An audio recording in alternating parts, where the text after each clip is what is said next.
ጤና ይስጥልን። ወቅታዊ እውነተኛና ፈጣን መረጃዎችን የምታገኙበት የፈጠነ ሚዲያ ነው። በዛሬው የዜና እትማችን ኢትዮጵያ ከስዊድን ጋር ያላትን ትብብር ለማጠናከር ስለደረሰችበት ስምምነት፣ የአውሮፓ ህብረት ለዩክሬን ስላጸደቀው ግዙፍ ድጋፍ፣ ስለ 100 ቀናት የስራ አፈጻጸም ግምገማና በባህር ዳር ተፈጽሞ የነበረው አሰቃቂ ወንጀል ተከትሎ በቁጥጥር ስር ስለዋለው ተጠርጣሪ የተሰሙ መረጃዎችን ይዘን ቀርበናል። ኢትዮጵያና ስዊድን የሁለትዮሽ ትብብራቸውን ይበልጥ ለማጠናከር ተስማሙ።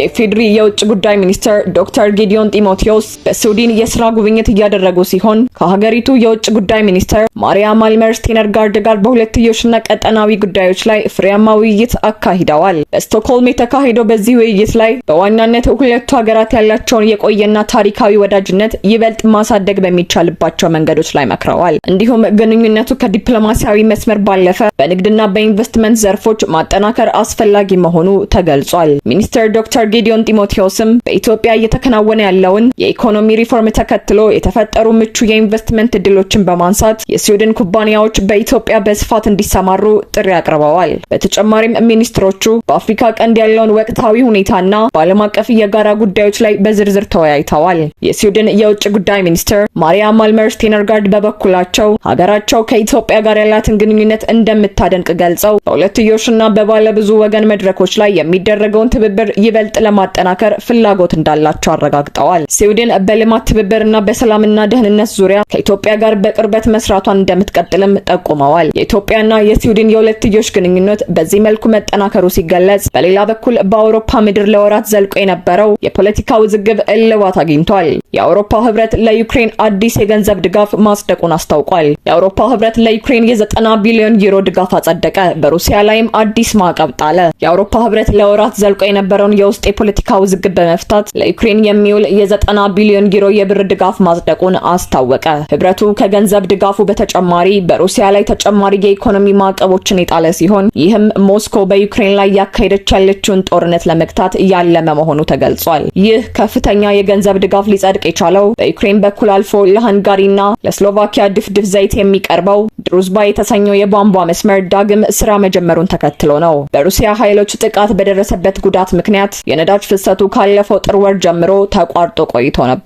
የአቅርቦቱ መጀመር በህብረቱ አባል ሀገራት መካከል የነበረውን የጥቅም ግጭትና አለመግባባት የፈታ ሲሆን ለዩክሬን የሚሰጠው የገንዘብ ድጋፍ እንዲቀጥል መንገድ ከፍቷል። የአውሮፓ ህብረት ምክር ቤት ፕሬዝዳንት አንቶኒያ ኮስታ ውሳኔውን አስመልክቶ በሰጡት መግለጫ እርምጃው የአውሮፓን አንድነት ለዓለም ያሳየ መሆኑን ገልጸዋል። ፕሬዝዳንቱ በማህበራዊ ገጻቸው ባሰፈሩት መልእክት አውሮፓ ለዩክሬን በሚያደርገው ድጋፍ ጽኑ፣ የተባበረና የማይናወጥ አቋም እንዳለው አረጋግጧል ብለዋል። ይህ አዲስ የማዕቀብ ጥቅልና የገንዘብ ድጋፍ ህብረቱ ለኪየቭ የሚሰጠውን ቁሳቁሳዊና ሞራል ድጋፍ አጠናክሮ ለመቀጠል ያለውን ቁርጠኝነት የሚያሳይ መሆኑ በሰፊው እየተነገረ ይገኛል። አውሮፓውያን ለዩክሬን ድጋፍ ለማድረግ አንድነታቸውን ሲያጠናክሩ፣ በሀገር ውስጥ ደግሞ የፌዴራል ተቋማት የ3 ወራት የስራ አፈጻጸም ግምገማ ተጀምሯል። ምክትል ጠቅላይ ሚኒስትር ተመስገን ጥሩነህ በመድረኩ ላይ መልእክት አስተላልፈዋል። ምክትል ጠቅላይ ሚኒስትር ተመስገን ጥሩነህ የ2018 በጀት ዓመት የሶስተኛውን የ100 ቀን የስራ አፈጻጸም ግምገማ መጀመሩን አስታወቁ። የኢፌዴሪ ምክትል ጠቅላይ ሚኒስትር አቶ ተመስገን ጥሩነህ የ2018 በጀት ዓመት የሶስተኛውን የ100 ቀን የፌዴራል ተቋማት የስራ አፈጻጸም ሪፖርት ከከፍተኛ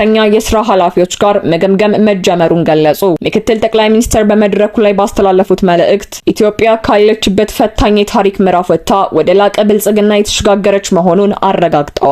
አቶ ተመስገን ቀደም ባሉት ዓመታት ሀገሪቱ ያልተጠናቀቀ ሀገረ መንግስት ግንባታና የዲሞክራሲ እጦት ይፈትኗት እንደነበር አስታውሰው በአሁኑ ወቅት ግን በለውጡ አማካኝነት አዲስ ምዕራፍ መጀመሩን ገልጸዋል። የመንግስት ፕሮጀክት አይጠናቀቅም የሚለውን የቀድሞ አስተሳሰብ በስራ ዲሲፕሊን መስበር መቻሉን የገለጹት ምክትል ጠቅላይ ሚኒስትሩ በአሁኑ ወቅት ፕሮጀክቶችን በጥራትና በፍጥነት ማጠናቀቅ የመንግስት መለያ መሆኑን ተናግረዋል። በዲፕሎማሲያዊ ረገድ ኢትዮጵያ ከእርዳታ ጠባቂነት ወደ ንግድና ኢንቨስትመንት አጋርነት መሸጋገሯን የጠቀሱት አቶ ተመስገን ይህም በዓለም አቀፍ መድረክ ያላትን ተደማጭነት ወደ ላቀ ደረጃ አሳድጎታል ብለዋል። በመጨረሻም አመራሩ ትልልቆችን ፈተናዎች አሸንፎ ያሉትን እድሎች በመጠቀም ለነገው ትውልድ የሚተርፍ አሻራ እንዲያኖርና በቁጭት እንዲሰራ ጥሪ አቅርበዋል። የመንግስት የስራ አፈጻጸም ግምገማዎች በዚህ መልኩ ቀጥለዋል።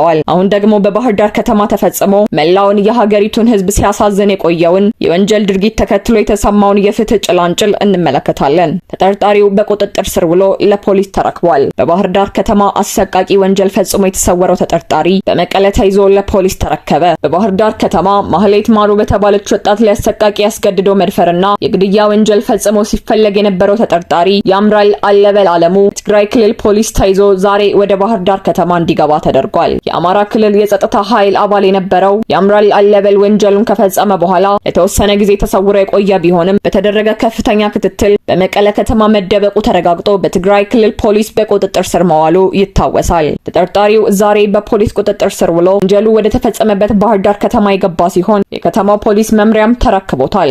ተጠርጣሪውን የተረከበው የባህር ዳር ከተማ አስተዳደር ፖሊስ መምሪያ ባወጣው መግለጫ የፖሊስ ተቋም የህዝብ ደህንነትን ለመጠበቅ እየቆመ ነው። የተጠርጣሪው አስነዋሪ ድርጊት የፖሊስን ተቋም በፍጹም አይወክልም ሲል ድርጊቱን አውግዟል። የተፈጸመው ድርጊትም መላውን የክልሉን ህዝብና የፖሊስ ሰራዊትን በእጅጉ ያሳዘነ መሆኑን ገልጿል።